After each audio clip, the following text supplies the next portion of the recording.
이거요? 조금 이따 이걸 보셔야 돼요. 이게 영상에 하나하나 나갔거든요. 네.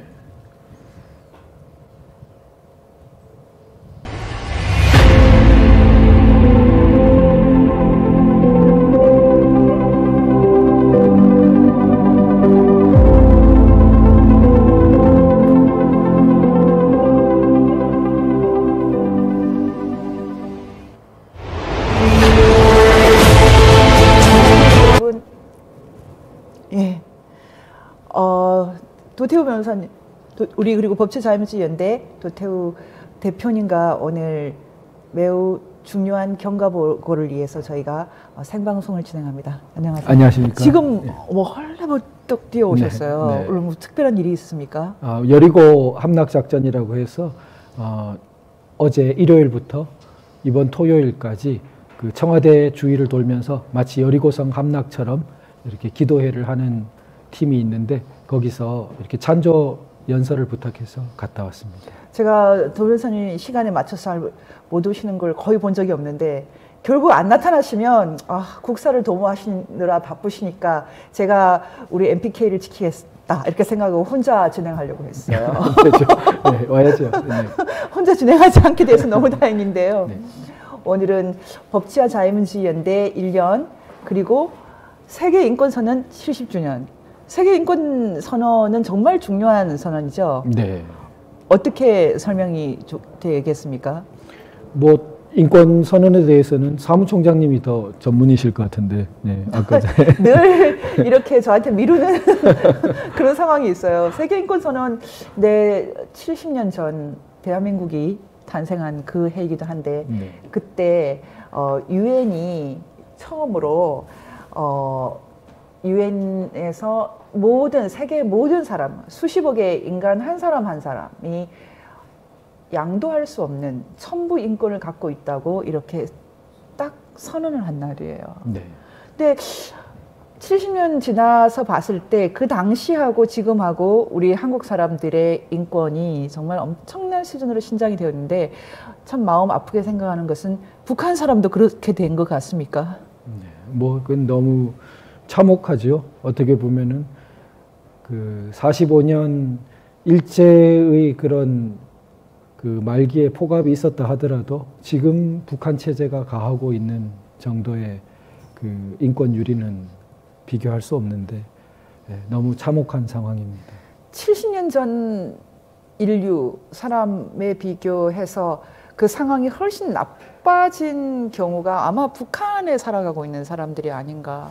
근데 역사는 때로 그런 경우들이 있다고 생각됩니다. 그러니까 뭐 그 근대 노예제의 경우에도 사실은 중세의 그 농노의 처지보다 더 악화된 경우들이 존재했고 또 히틀러 치하의 그 유태인 학살 경우에도 그처럼 한 인종 전체를 말살해 버리겠다라고 한 시도가 뭐 가까운 과거에 그렇게까지 나타나진 않았는데 그렇게 출현한 것 등을 볼 때 반드시 이렇게 직선적인 방향으로 역사가 꼭 진행하고 진보하는 것 같지는 않습니다. 네, 이러한 상황을 바탕으로 해서 저희 MPK 법치와 자유민주연대가 등장한 것 같습니다.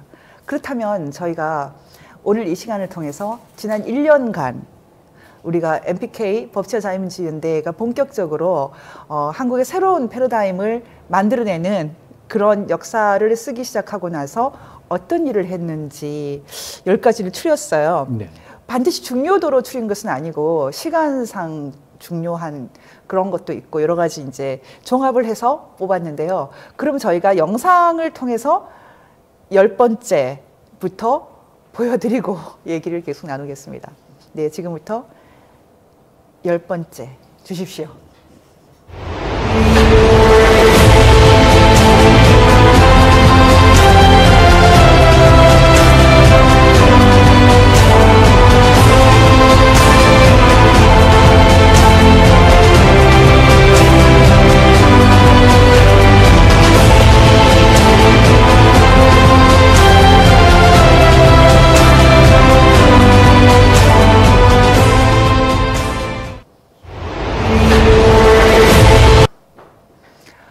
네, 가장 중요한 MPK 뉴스 첫 번째로 저희가 꼽은 게 MPK 출범이에요. 네. 사실 MPK는 도태우 변호사님이 저희가 법치와 자유민주연대랑 이렇게 결합하기 전 1년 전에 마치 예언처럼 시작됐어요. 네. 그때 상황을 먼저 말씀해 주시겠어요? 네, 모태가 된 것은 이제 MPK 아카데미라는 일종의 시민 교육 그 장이었죠. 그래서 그 첫 번째로 유근일 주필님 등을 비롯한 5분의 아주 석학들을 모시고 그 세기의 특강을 진행하게 되었는데요. 세기의 지성이라는 이름으로. 그런데 참 하나님의 섭리가 있다고 지금 고백하고 수례하게 되는 것은 그 첫 번째 류근일 주필님의 특강을 열던 날이 문제의 태블릿 방송이 나간 그 다음 날인가 다다음 날인가 아주 직후였어요. 너무 역설적인 네. 것 아닙니까? 그래서 사실은 그 류근일 주필님의 특강 때 그렇게 많은 분이 모일 줄 몰랐는데 노력하신 분들의 그 수고도 있겠지만 상당수 분들이 이거 큰일 났다라고 뭔가 느끼면서 어디 가서 이야기를 하고 싶은데 마침 그때 MPK 특강이 있었던 겁니다. 그래서 각 시민단체 장님들이 굉장히 많이 오셨어요. 그때. 그래서 참 인간의 힘으로 한 게 아니다는 그런 네. 느낌을 받게 돼요. 그 일이 있고 나서 사실은 본격적으로 탄핵 전국이 그렇죠. 시작되어서 네. 그때부터 1년이 지나서 법치와 자유민주연대가 이제 하나의 싱크탱크로서 NGO와 같은 싱크탱크, 대부분 싱크탱크는 연구소거든요. 근데 우리는 액션이 있는 NGO를 표방하면서 법치와 자유민주연대를 MPK와 결합을 하게 되는데 아마도 그런 뜻이 있었던 것 같습니다. 새로운 패러다임, 한국의 새로운 패러다임은 결국은 법치와 자유민주연대를 더 강하게 할 뿐 아니라 북한에도 확장시키는 것이 아닐까라고 네. 그 탄핵 전국 1년 동안에 저희가 깨달음이 있었던 것 같은데 네. 도 변호사님 그래서 자유민주주의는 역사의 정방향이다 이런 강의도 하시고 책도 내셨죠? 그렇죠. 네. 그 뉴 패러다임이라는 게 그 법치와 자유민주주의는 옛날부터 들어온 이야기인데 그게 어떻게 뉴 패러다임이냐라고 이렇게 궁금해하시는 분도 계신데요. 원래 그 동양 말에 온고이 지신할 때도 그게 옛 것도 알고 새 것도 안다라는 뜻이라기보다는 옛 것을 아주 궁구해서 거기서 새로운 의미를 이렇게 길어 올린다. 그래서 그게 정말 새로운 것이다 라는 뜻으로 새기는 것으로 알고 있습니다. 우리가 법치라든지 자유민주주의라는 말을 쉽게 쓰지만 사실 자유에 대해서 우리가 얼마만큼 깊이 있게 이해했을까? 그것은 저도 이 근래에 새삼 제 이해의 그 얕음에 대해서 놀라고 정말 그 자유에 대한 우리 사회의 이해가 더 성숙해야겠구나. 그러면 더 정말 위기를 극복하고 발전할 수 있겠다. 그런 생각을 해봅니다. 네, 그러면 이제 9번째로 넘어가겠습니다. 저희가 이제 구체적인 액션이 드디어 시작됐는데요. MPK가 출범하고 나서 본격적으로 저희가 시작한 액션은 바로 이것입니다.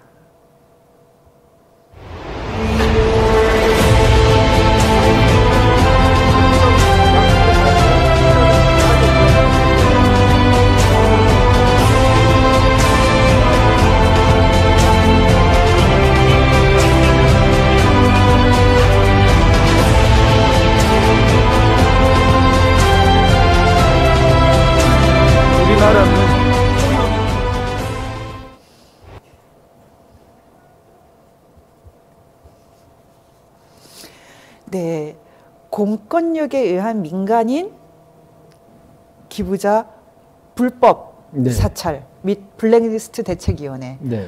와, 정말 엄청난 사건이었어요. 네. 어떻게 이런 일이 있을 수 있습니까? 지금 이 사건은 어느 정도 어떻게 진행되고 있습니까? 네, 우선 이 사건의 굉장히 특징적인 것 중에 하나는 2년간 우리 사회의 상황을 잘 보여주는 것인데 형평성이 극도로 상실되었다는 겁니다. 예, 맞습니다. 네.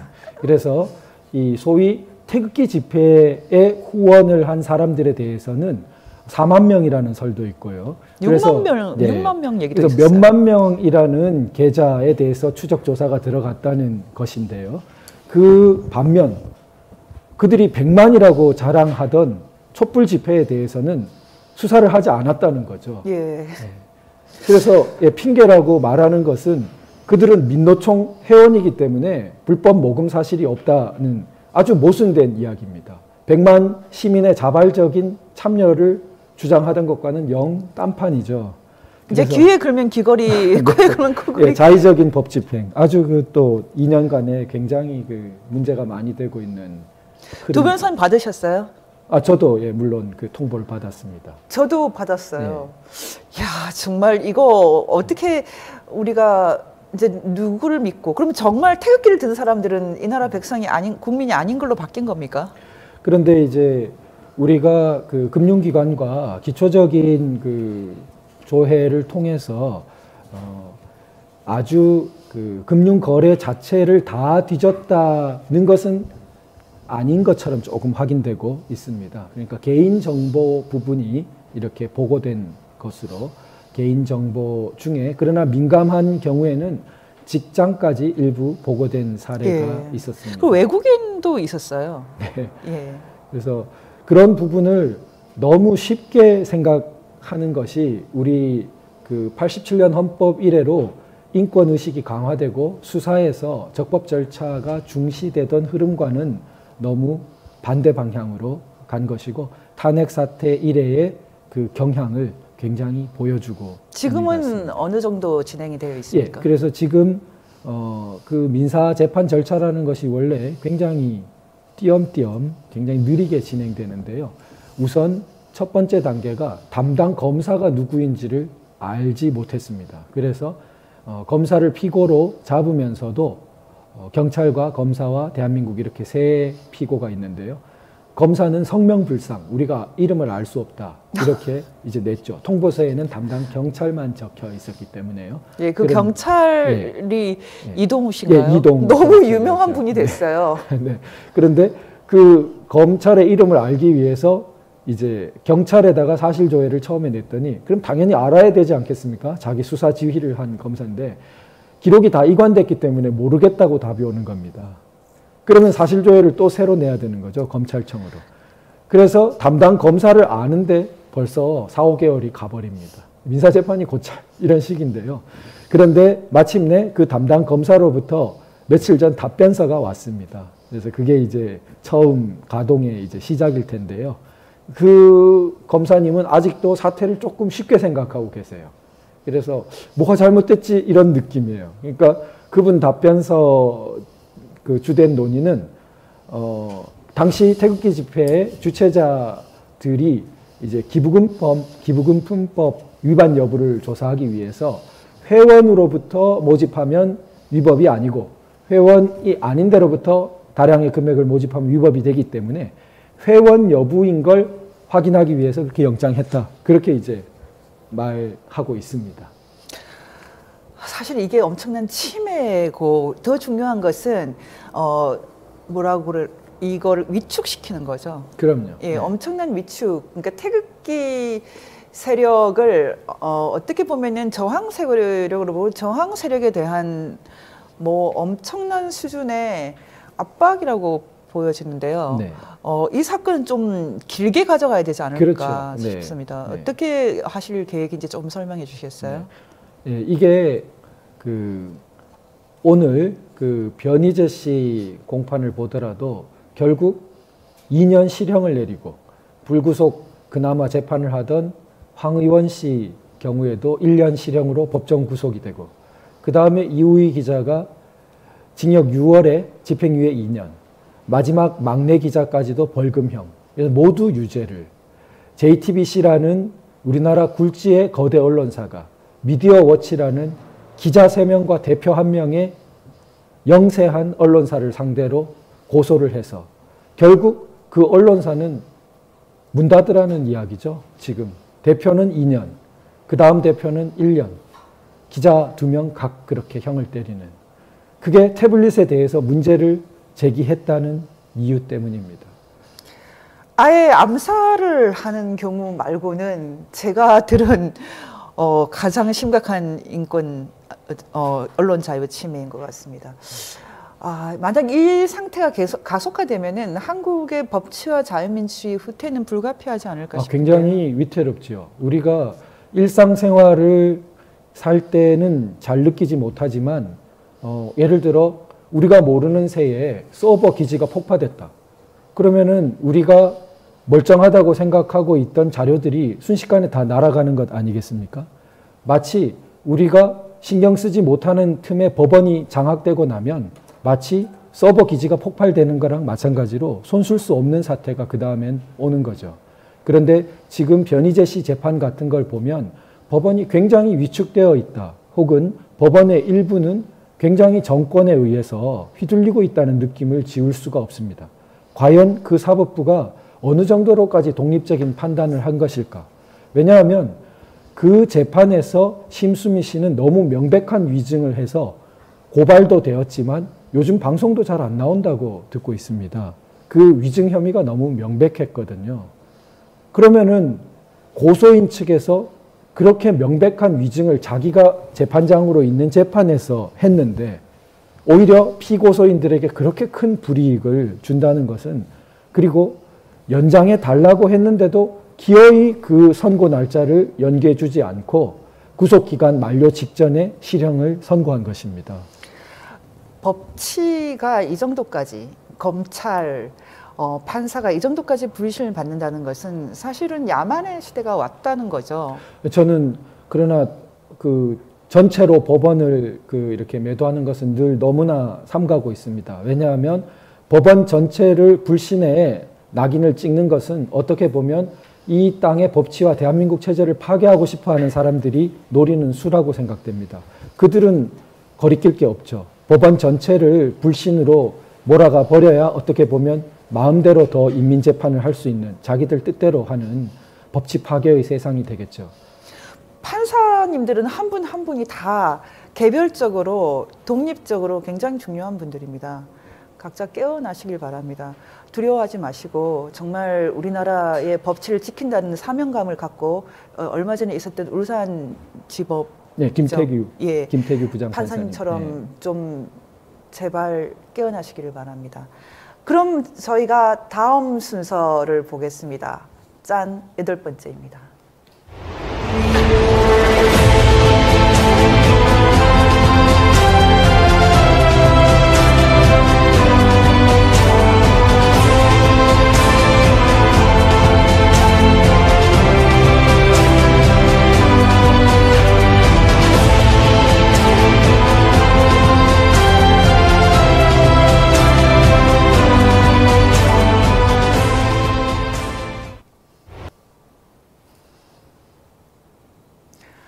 네, VON, Voice of the MPK. 드디어 저희도 방송국을 만들었어요.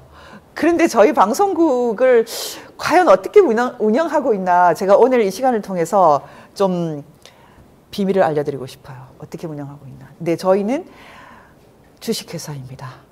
주식회사이고 주주가 있고 또 대표이사가 있고 오너가 있어요.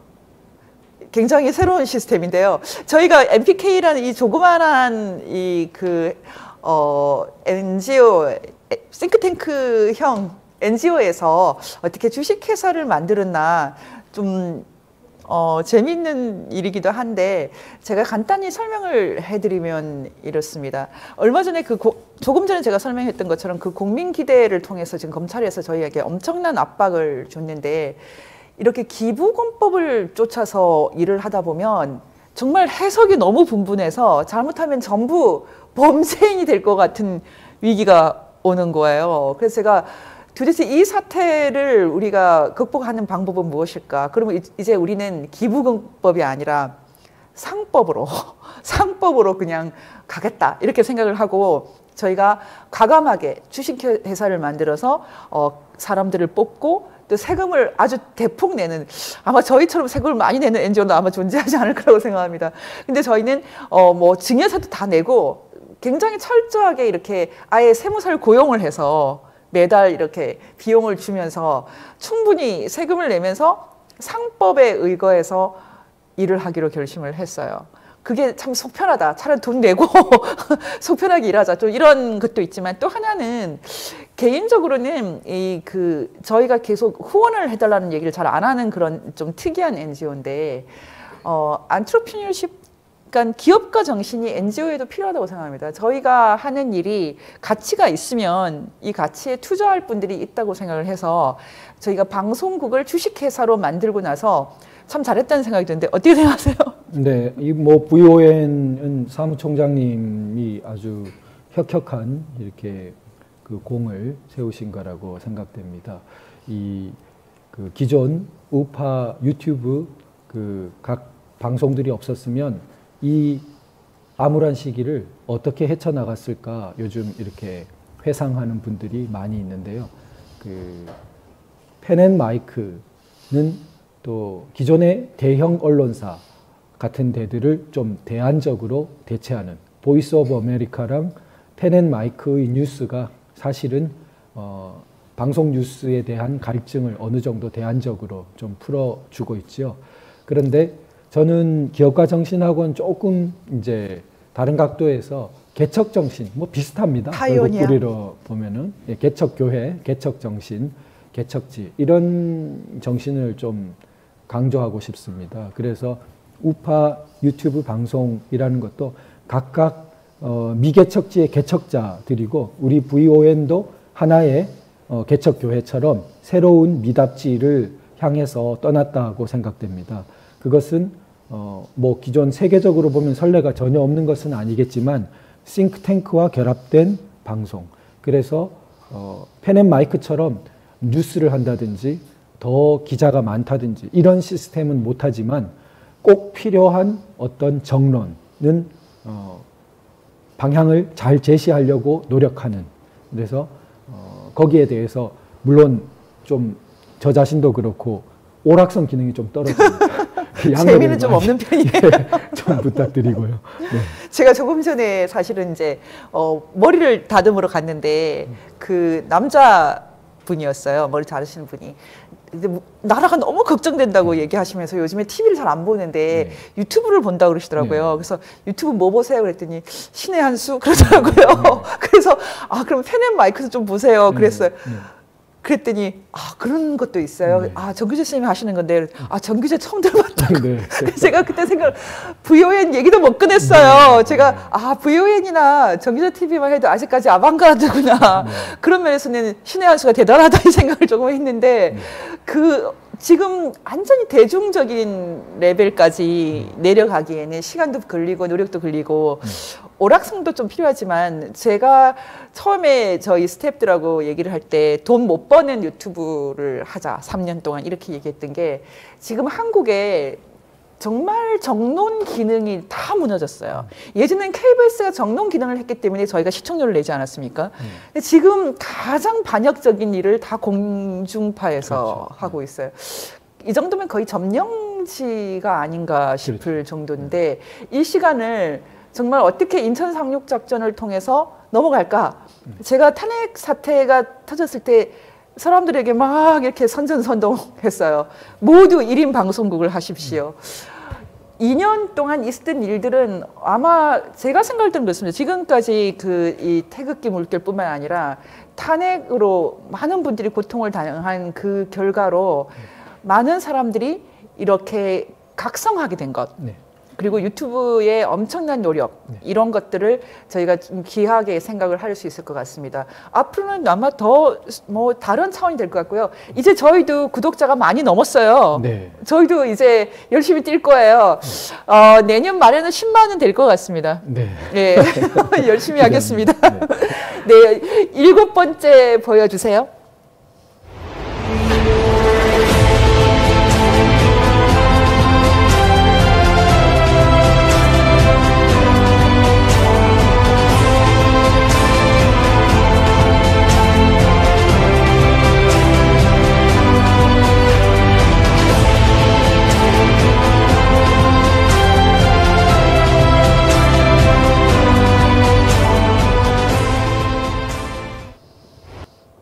네, 7번째 럭키 세븐 저희 동무대인데요. 지금 보니까. 네. 주사파 특강 네, 너무나 중요한 특강이었습니다. 주체 사상 주사파에 대해서 사람들이 네. 잘 몰랐죠. 네. 아니 심지어 어떤 분은 이게 술 마시고 주사하는 주사파인 줄 알았다고 최근까지 저한테 이야기한 적이 있었어요. 네. 저희 영상을 찍고 있는 우리 스텝이 네. MPK에서 일하기 전에는 주사파란 말 처음 들어봤다 그랬어요. 네. 그러니까. 아, 그런 의미에서 제가 지금 소문을 내고는 있지만 네. 아주 미미한 수준이라고 생각을 합니다. 아닙니다. 이제는 그러나 꽤 널리 주사파를 술 마시고 주사하느냐라고 물어본 사람도 사실은 주변에서 자꾸 주사파 그러니까 그거를 궁금해하게 된 거죠. 그런 면에서 청와대에 지금 주사파 세력이 들어가 있다. 이런 말은 굉장히 이제는 뭐 한 1년 전과는 비교할 수 없이 널리 퍼졌고 그렇게 퍼지는 데에 그 총장님, 사무총장님의 이 주사파 특강 이 기여했을 뿐만 아니라 더 중요한 것은 사실은 그냥 피상적으로 주사파가 있다. 이런 이야기보다 그 밑에 과연 그들의 실체가 어떤 조직과 또 어떤 이념과 방향을 가진 것인지 거기에 대해서 깊이 있는 분석과 그 이해를 전달했다는 점이 탁월하고 독보적이라고 그렇게 생각합니다. 칭찬해 주셔서 감사합니다. 근데 제가 이 시간을 통해서 아주 서운한 얘기를 좀 하고 싶은데요. 제가 이 강의를 VON을 통해서 이렇게 내보내면 1000명 정도밖에 안 봐요. 근데 슈타인즈 채널에서 그걸 소스를 갖고 가서 내보내면 10만이 보는 거예요. 제발 VON을 통해서 좀 봐주세요. 그래서 저희가 좀 도움이 됩니다. 슈타인즈 채널이 갖고 가서 지금 많이 확산시켜 주신 건 너무나 감사하지만 제발 VON도 좀 봐주세요. 이게 오늘 제 부탁입니다. 슈타인즈에서는 고맙게 거기 이렇게 공지도 늘 띄우더라고요. VON을 구독하세요. 공지를 이렇게. 띄워도 안 봐요. 네. 저희가 좀 인기가 없어요. 인기가 없는 이유는 계속 분석을 해보겠습니다. 근데 제가 생각할 때는 아직까지는 저희는 대중보다는 정말 많은 특히 오피니언 리더들이 관심을 갖기를 바랍니다. 그리고 수천만이 같이 보는 시간이 오리라고 생각을 합니다. 네. 공중파보다 더 파워풀한 시간이 올까요, 저희가? 뭐 사람에게 영향을 미치는 것은 사실 그 여러 가지 방식이 있지만 깊이 있는 어떤 이해를 통해서 뭐 삶을 바꾼다 이렇게 되면 그건 정말 공중파가 피상적으로 미치는 것과는 뭐 차원이 다르겠죠. 아까 머리 자를 때 그 미용사분이 청와대에 다 주사파가 들어가 있다면서요? 이러는 거예요. 그래서 이번에 코레일 사고 난 그 코레일 사장도 주사파잖아요. 제가 그랬거든요. 그 전대협 2기 의장이잖아요. 그랬더니 너무나 깜짝 놀라는 거예요. 지금 우리 사회가 어느 정도 됐나. 제가 예전에 대학 다닐 때 어떤 한 친구 공대생이 너무 이렇게 몸집이 큰 애인데 야, 너 좀 살 좀 빼야 되지 않겠니? 그랬더니 나 김일성 닮았잖아. 이렇게 말해. 너무나 자랑스럽게.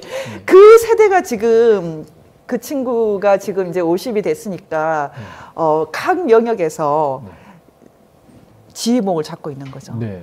이 시대를 우리가 어떻게 슬기롭게 넘길 수 있을까. 네. 정말 어둡고 참 아픈 시간입니다. 네. 예, 도 변호사님 앞으로도 할 일이 많으실 텐데 건강 조심하셨으면 좋겠습니다. 그러면 감사합니다. 6번째 보겠습니다.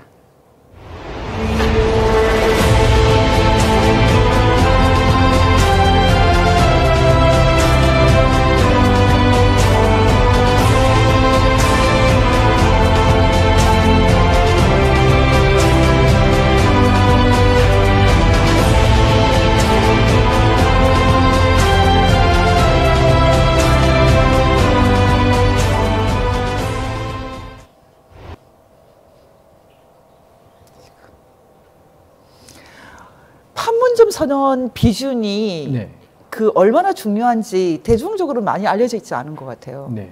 근데 이거를 결국 못하고 넘어갔는데 아마 저희의 논평이 역할이 있었던 것 같습니다. 그때 가장 중요한 그 이유가 무엇으로 보셨죠? 아니, 그 사무총장님께서 논점을 정확하게 잘 짚어주셨다고 생각되는데요. 이 선언은 비준의 대상이 될 수 없다. 국제법적으로 협정, 조약 등이 그 비준의 대상이 되는 것이지 일종의 뭐 선언하는 것에 불과한 정치적 선언인 그런 선언은 정식 비준의 대상이 될 수 없다는 것을 날카롭게 지적을 해주셨고, 그것이 국회의원들의 입으로 또 이렇게 반복되어서 그 공적인 영역에서, 제도적인 영역에서도 메아리가 있었던 것을 기억합니다. 그래서 더 깊이 들어가자면 뭐 여러 가지 논점이 있지만, 일단 가장 크게 형식적으로도 그 부분에 대한 문제점이 지적되면서 결과적으로 선언 그 비준에 성공하지 못했고, 그 부분은 지금 현 정권에게 어느 정도 정치적인 타격이 되었던 것으로 생각이 됩니다.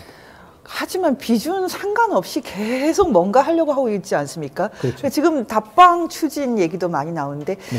솔직히 답방 자체가 크게 의미가 있는 건 아니지만은 지금 한국 지금 자라나는 아이들한테 가치관의 혼란이 이루 말할 수가 없어요. 네. 그런 면에서 판문점 그 선언 비준을 막은 건 이렇게 못지않게 네. 그 답방 문제도 심각하게 봐야 되겠죠. 네. 저는 그 입국이라는 표현을 더 쓰는데요. 그래서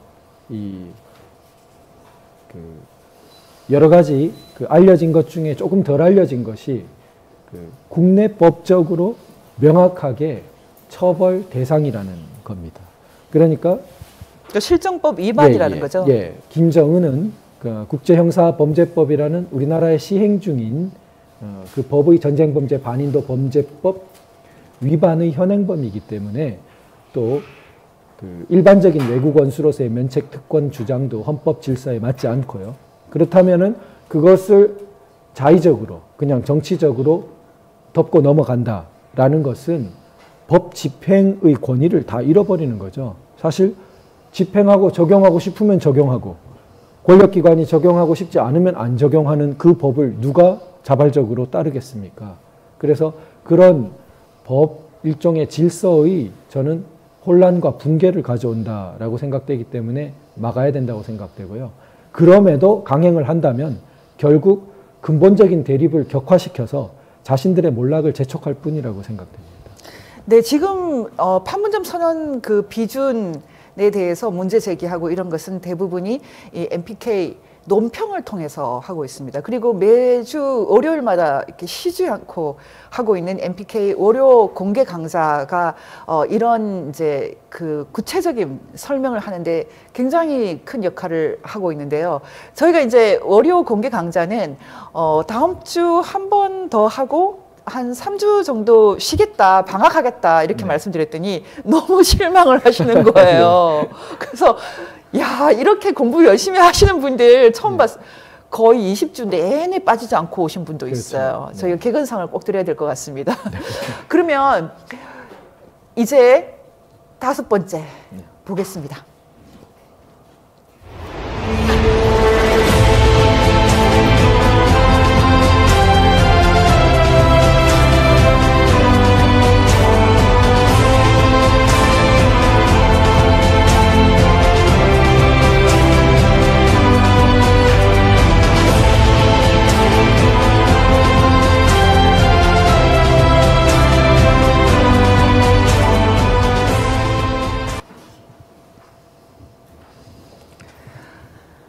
저희가 이 MPK가 법치와 자유민주주의를 북쪽으로도 확장시킨다는 게 정말 중요한 시대적 사명 아닙니까? 그렇죠. 그래서 저희가 이제 여러 가지 북한 관련된 그런 프로그램을 많이 하고 있는데 지금 북한 인권 이슈 터치뿐만 아니라 동상다몽도 정말 중요하지요. 그렇죠. 요즘에는 동상다몽이 업그레이드 돼서 이제는 김 박사님의 강의를 듣는 그런 시간이 있는데, 최근 김 박사님이 했던 그 강의 중에 백두혈통은 허구고 사기다. 그렇죠. 그 강의 참 중요하지 않았습니까? 네, 그럼요. 그게 사실 덜 알려져서 그렇지 김정일의 실제 출생지까지 사진으로 그렇죠. 생생하게. 사실 그게 처음이에요. 네, 그러니까요. 예, 돌로레 이런 발음이 잘 안 돼요. 러시아 연해주에는 조그마한 데예요. 지금 북한이 그걸 숨기고 무슨 뭐 백두산에서 미련에서 아이를 낳았다. 이게 김정일 우상화를 위해서 하고 있는데, 지금 김정일 우상화, 김정은 우상화를 뭐 정말 어떻게 이렇게까지 대한민국에서 할 수 있나 네. 너무나 마음이 아픕니다. 네. 지금 저희가 북한 문제를 계속 다루는 것은 해나가죠? 네, 북한 문제 사실 이 김명 사무총장님이 북한 인권이란 말이 사람들에게 널리 알려지기 전부터 굉장히 선구적으로 개척하신 분야죠. 그리고 김광인 박사님도 그 옛날에 권력 승계를 연구해서 박사학위를 하시고 아주 선구적으로 이 영역을 이렇게 닦아오신 분이고요. 그래서 또 허광일 위원장님이 그 황장엽 선생님 가까이 있었던 분인데 이렇게 세 분이 아주 주축을 이루어서 북한 문제에 대해서 이렇게 정론을 펼쳐주시고 또 우리 박상현 감독님이랑 이지혜 변호사님이 북한 인권적인 문제에서 특별 이렇게 프로그램을 하시고 또 MPK와 긴밀한 협력을 하시는 우리 6.25 납북 그 인사가족협의회 거기 분들께서 이미일 이사장님을 비롯해서 특히 이번에 크게 기여를 하신 게 송갑석 의원의 그 말도 안 되는 실종으로 네. 납치를 실종으로 바꾸자 이렇게 얘기를 했죠. 네. 네, 그걸 결국 좌절시켰죠. 그래서 그분들의 아주 열성적인 그 활동으로 좌절시켰습니다. 지금 저희가 북한 문제를 저희처럼 이렇게 리얼하게 다루는 곳이 거의 없어요. 지금 교육 현장도 너무나 잘못된 이 평화 봉쇄 때문에 김정은이 반인도 범죄자인 것조차도 교육을 안 시키고 있는 그런 상황입니다. 지금 이렇게 해서 다음 세대를 기를 수 있을까 저희가 걱정이 되는데 앞으로도 북한 문제는 저희가 정말 철저하게 사실에 입각해서 풀어나가도록 하겠습니다. 그러면 이제 네 번째 보겠습니다.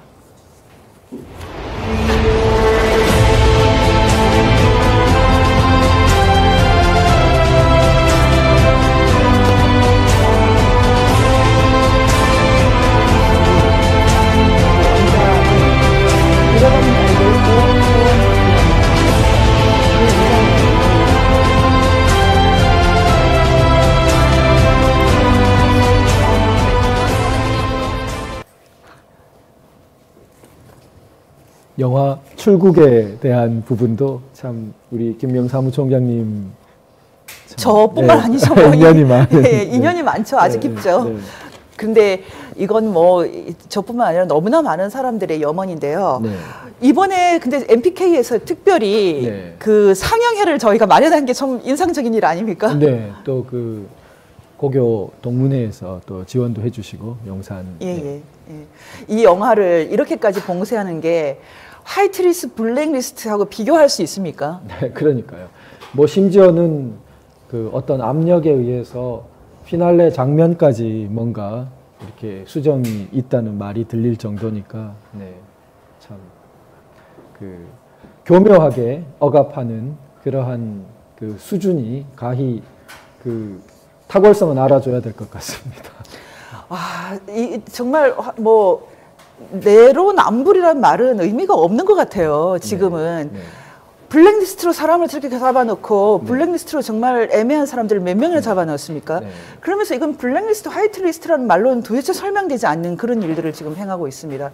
도저히 이해할 수가 없는 그런 상황인데 어떻게 보면은 문화적인 그 계에서 이런 그 자유민주주의 쪽에 그 분명한 이념을 가진 분들의 숫자라든지 그런 조직 역량이 굉장히 좀 그 부족하기 때문에 그 저들의 그러한 그 어떤 이 탄압이랑 또 여러 가지 자기들대로 끌고 가는 것이 또 쉽게 이루어지는 것 같기도 합니다.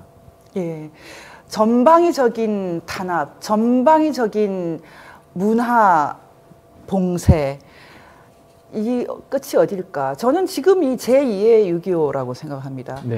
예전에 6.25 때 조선일보가 김일성 입성을 보도하고 했는데 그때랑 뭐가 다릅니까 지금?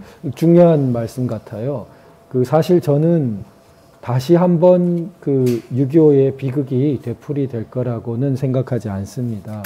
미국이 노예제가 폐지되는데 남북전쟁을 겪었지만 저는 이렇게 생각합니다. 우리는 이미 6.25를 치르지 않았느냐. 더 끔찍한 희생으로 치러냈지 않느냐. 문제는 그것을 잊어버리지 않고 그 안에 들어있는 의미를 잘 기억하고 생생히 되새겨내면 다시 치르지 않을 수 있다. 저는 그렇게 믿는데요. 그걸 근데 망각한다면 그건 뭐 보장할 수 없는 것이죠. 그래서 제발 우리가 늦었지만 저도 많이 반성합니다. 사실 이 복고일 선생님이 6.25에서 이렇게 전투 장면들을 묶은 책을 낸 것을 보고 아, 제가 이렇게 구체적으로 몰랐다. 반성했고 장진호 전투 같은 것도요. 그런 뒷세대 교육에서 6.25의 갈피들을 앞으로도 연구하고 가르쳐야 될 것들이 너무나 많은 것 같습니다. 네, 이제 세 번째 보겠습니다.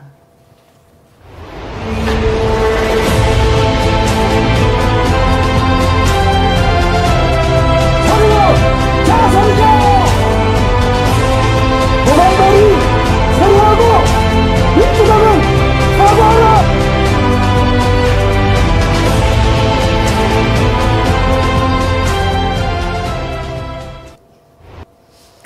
반인도 범죄 고발하셨죠? 네, 이 반인도 범죄에 대해서도 제가 늦게 알았다는 것도 제가 이제 반성하는데요. 네, 저도 정말 이렇게 법이 만들어져 있다는 것 자체가 충격이었어요.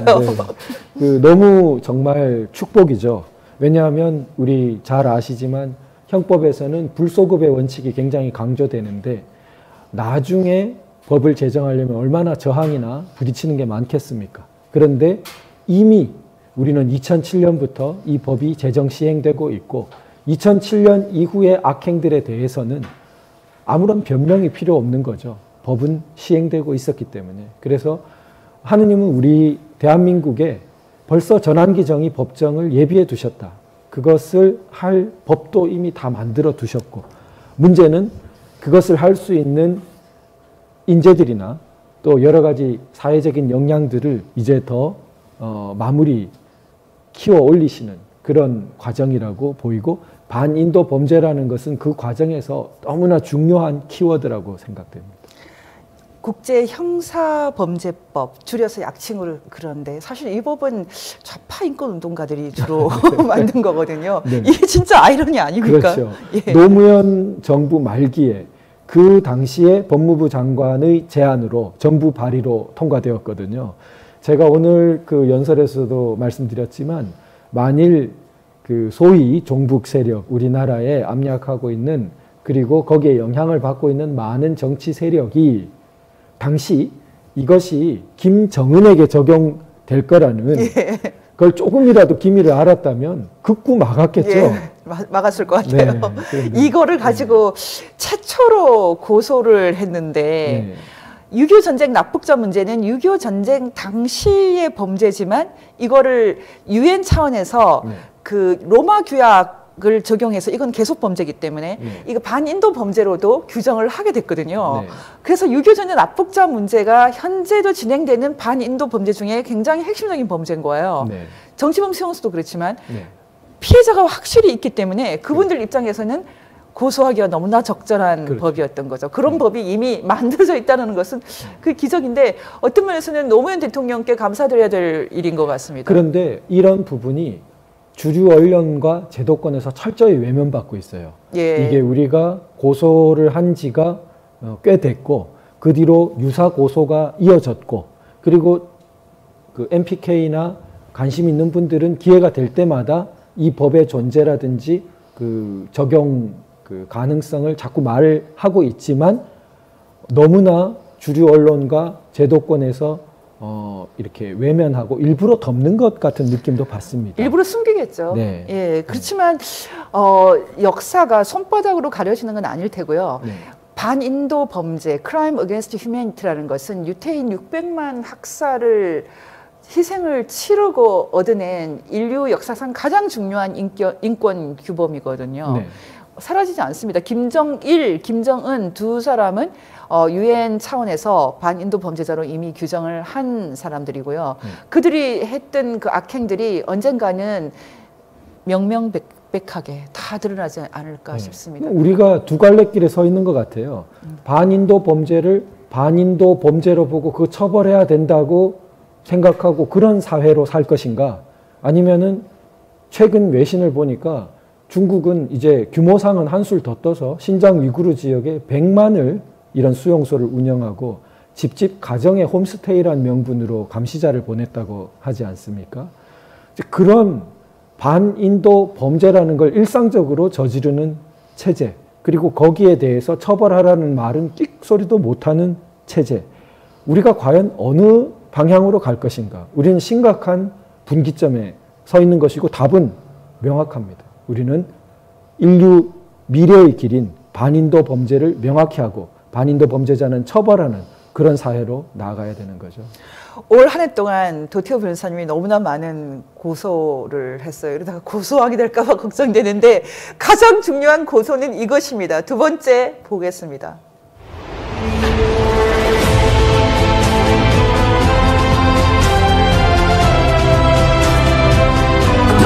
반인도 범죄자를 계속해서 저지르고 있는 현행 범죄 상태입니다. 따라서 김정은은 우리 대한민국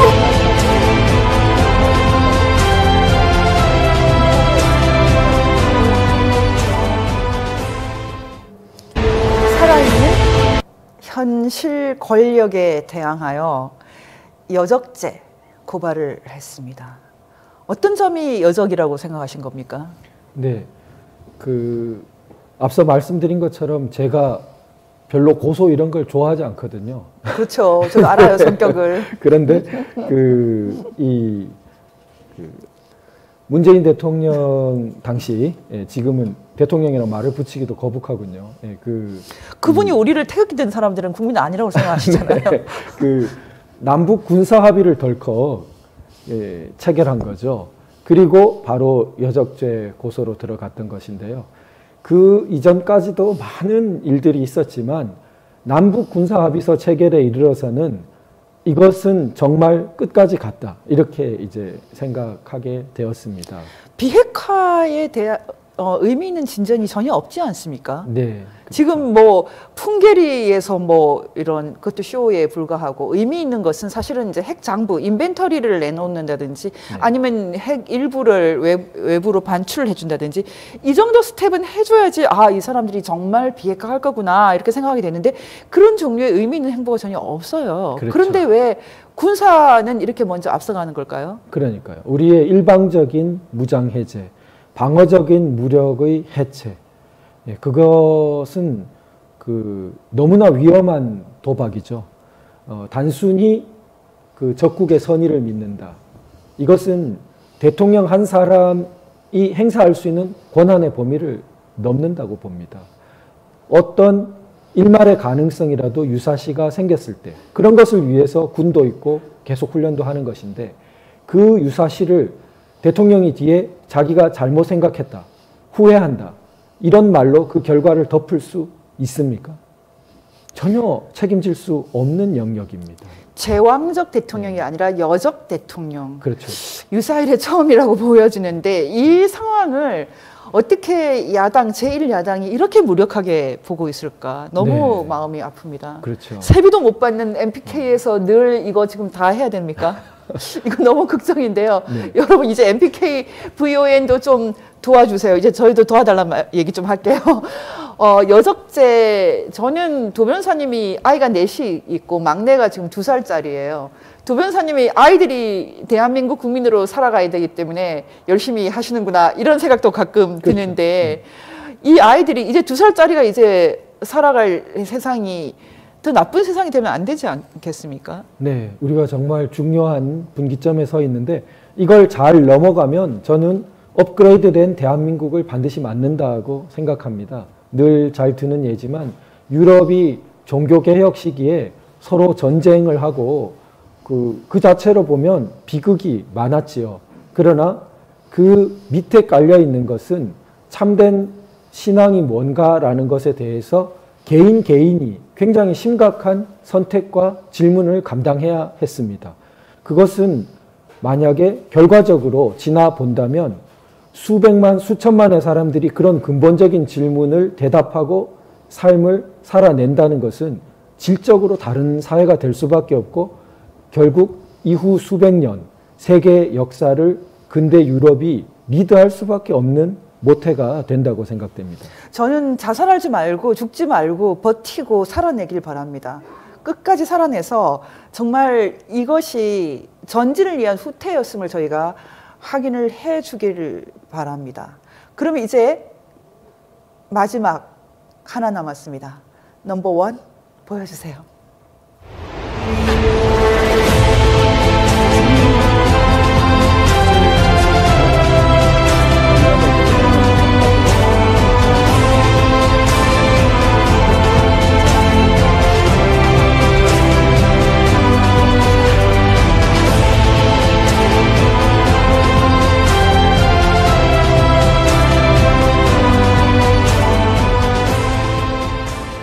자유를 삭제하려고 했어요. 도대체 어떻게 이런 엄청난 일이 벌어졌을까요? 네. 저희가 제일 먼저 발견했죠. 네. 장재원 변호사님이 큰 기여를 하셨는데요. 이것이 정말 넘버원 사건이라고 생각됩니다. 지금 현재 청와대를 장악한 세력의 속셈이 이 상징적인 사건 속에 압축되어 있었죠. 자유를 헌법에서 빼고 싶어 했다. 그리고 반대편, 자유를 수호하고자 하는, 그것이 곧 대한민국을 수호하고자 하는 세력이 들불처럼 일어나는 오히려 계기를 만들었습니다. 잠자던 교회들이 깨어 일어났고 애국 세력들이 개헌 저지의 전선으로 뭉쳐서 결국은 굉장히 힘없는 야당과 이렇게 있었음에도 개헌 저지에 성공하게 되었던 거죠. 그러나 다시 총선이 이제 1년 몇 개월 뒤로 다가와 있는데 우리가 안심하기에는 이르다고 생각됩니다. 저들은 어쩌면 그때가 예비전 정도를 치른 것이고 다음 총선에서 이제 결정적인 한 방을 날리겠다. 이렇게 체제 변형적인, 나아가선 체제 파괴적인 기획을 하고 있는지도 모르겠습니다. 헌법이 얼마나 중요한지 사람들이 참 인식을 못하는데요. 헌법을 만드는 것이 나라를 만드는 거거든요. 그렇죠. 근데 지금 헌법에서 자유라는 단어가 없으면 북한하고 별로 차이가 안 납니다, 저희가. 네. 자유가 없는 인권, 자유가 없는 평화 같은 건 존재하지 않습니다. 세계인권선언, 70년 전 세계인권선언도 사실은 인권선언이 아니라 정확하게 말하면 자유의 선언이었거든요. 네. 언론의 자유, 종교의 자유, 궁핍으로부터의 자유, 그 다음에 포갑으로부터의 자유. 이런 자유선언인데 자유를 뺀다. 이건 정말 엄청난 반역입니다. 네. 저희가 장재원 변호사님 말씀으로는 처음에 그 예비적인 논의를 할 때 이 부분은 그런데 여당이고 야당이고 별로 심각하게 생각 안 하고요. 그래요. 그냥 합의하고 넘어가려고 했다는 거예요. 네. 그걸 저희가 이렇게 정말 목숨 걸고 이거를 이제 제어하기 위해서 애를 듣는데 특별히 도태우 변호사님은 다른 사람들하고 좀 많이 다르게 헌법을 어떻게 고치자라는 논의를 할 때 아예 이번에 개헌 자체를 못하게 하자 이렇게 선언을 했거든요. 다시 말하면 개헌하는 권력 전체에 대해서 문제 제기를 했습니다. 지금 저희가 그래도 그나마 자유한국당이 그 개헌선은 네. 뭐 일단은 확보가 됐으니까 저지선은 어느 정도는 그래도 역할이 있다고 보는데 다음 총선이 다시 또 네. 아슬아슬합니다. 이제는 국민 한 사람 한 사람이 다 깨어나야 될 것 같습니다. 네. 저희가 이 10가지만 살펴봐도 얼마나 열심히 쉬지 않고 달려왔는지 알 수가 있습니다. 솔직히 말씀드리면 1년이 어떻게 지나갔는지 모르겠어요. 네, 너무 고생하셨죠. 아니요, 뭐 도 변호사님 말할 것도 없고 도 변호사님 태극기 집회에서도 매주 지금 그 연설을 하고 계신데 전 매주 이렇게 도 변호사님 걱정이 아니라 그 가족들이 걱정이 돼요. 정말 온 가족이 지금 이 역사 속에 몸을 던졌는데 앞으로 이제 1년 네. 어떻게 해야 될지 네. 좀 계획을 좀 말씀해 주시기 바랍니다. 말씀하신 것처럼 문제 제기에서 중요했던 게 아까 전에 정당의 문제가 나왔어요. 그래서 우리 정당의 취약성이 지금 간신히 개헌을 저지한 데에서 보듯이 또 앞으로 총선에서 얼마나 흔들릴지 모른다라고 생각되는 것이 이 분들이 마치 미국의 그 1850년대 노예제를 반대하는 확고한 공화당이 조직되기 이전과 비슷하게 가치 중심을 확고히 하지 못하고 표류하고 있습니다. 선거 공학적으로, 정치 공학적으로 사고하다 보니까 이분들은 늘 중도라는 것에 아주 그 현혹됩니다. 네, 네. 뭐 달콤하게 느껴지나 봐요. 네네. 그것을 잡으면 정치공학적으로는 마치 과반을 획득해서 선거에서 이기는 것 같은 착각을 하는데 사실은 말뚝에 매여 있는 배가 그 어느 정도 안정성을 갖는 것이지 그 말뚝으로부터 풀려나 버리면 그 배는 표류하다가 어디로 가서 난파되기 십상이겠죠. 지난 그 대선 기간에 노태우 변호사님과 제가 아주 적극적으로 일종의 그 물바지 역할을 하는 홍수가 터질 때 물바지 역할을 하는 그런 의미에서 정당이 필요하다고 주장을 했고 그 당시에 그 새누리당이라는 신새누리당이 등장을 했는데 새누리당이 지금도 살아 있습니다. 제 생각으로는 여전히 그때 그 의미가 살아 있기 때문에 앞으로 또 총선, 대선 그 위기 상황에서도 중요한 역할이 있다고 보는데 도 변호사님과 저는 아직까지 그 새누리당 당원이에요. 이제 싱크탱크형 정당이 필요하다고 생각하지 않습니까? 오늘 너무 많이 나가는 것은 조금 자제해야 될 것 같고요. 그러나 어떤 그 하나님의 역사를 우리가 너무 앞서가서는 안 되지만 그러나 그 어떤 식으로든 우리가 대한민국 정통 세력의 흐름, 이승만 대통령의 자유의 가치 그리고 박정희 대통령의 공화의 가치를 계승한 그러한 그 새로운 자유통일의 시대를 열어갈 대한민국 중심 세력이 무언가 제대로 조직되고 구심이 되어야 할 그러한 과제들은 우리에게 숙제로 남겨져 있는 것 같습니다. 본격적인 가치 전쟁의 시대를 살고 있습니다. 지혜로워야 된다고 생각합니다. 가감하고 용감해야 된다고 생각합니다. 제가 주체사상파 전향에 관한 그 기사를 써서 1999년에 특종을 한 적이 있는데요. 그때 이미 한 20년 정도 지나면 어떤 일이 벌어지겠다 다 볼 수 있었어요. 지금 드러나 있지 않은 상당히 많은 사람들도 전향하지 않은 주사파 그들도 정치 세력화를 지금도 꿈꾸고 있습니다. 그리고 해산된 통합진보당도 복권을 위해서 지금 목숨을 바쳐서 일하고 있습니다. 목숨을 바쳐서 일하지 않는 사람은 누구일까요? 아직도 우리가 평화로운 시대를 살고 있다고 생각하는 사람들입니다. 그런 의미에서 우리는 대한민국 건국과 산업화와 진정한 민주주의를 지킬 수 있는 세력을 국회 내에 갖고 있지 않습니다. 노력해야 될 것 같습니다. 저희가 MPK가 앞으로 해야 될 일은 더 지혜롭고 더 용감하게 이 시대의 위기를 뚫고 나가는 것이라고 생각합니다. 도태우 변호사님 지금까지 2년 동안 쉬지 않고 일하셨는데 앞으로도 많이 고생하시겠지만 특별히 건강을 주의해 주시기 바랍니다. 네, 감사합니다. 끝으로 예. 우리 다 같이 나눌 얘기 좀 전해주세요. 그 사무총장님과 우리 스태프분들 또 MPK VON을 성원해 주신 여기서 이름을 다 거론하지 못하는 수많은 분들께 너무나 감사드립니다.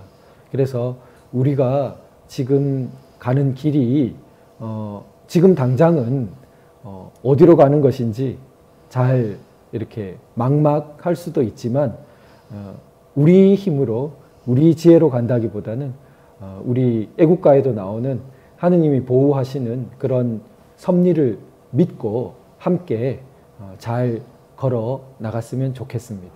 네. 감사합니다. 네.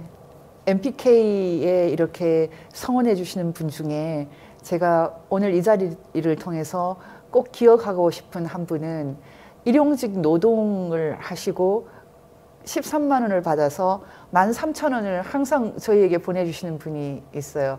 그분이 그 돈을 보낸 것을 확인할 때마다 너무 이렇게 가슴이 미어지는 것 같아요. 이분이 어떤 소망을 갖고 우리를 응원할까.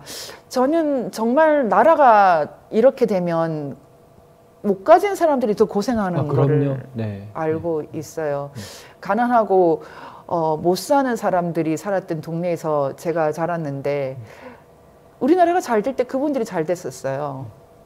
그런 거 생각하면 정말 한 사람 한 사람이 다 깨어났으면 좋겠습니다. 그 말씀하시니까 제가 정말 꼭 드리고 싶은 말씀은 때로는 우리들이 굉장히 몰려있고 무력하다고 느낍니다. 왜냐하면 모든 제도권, 힘 있어 보이는 기관들이 거의 다 점령당한 상황처럼 느끼기 때문이죠.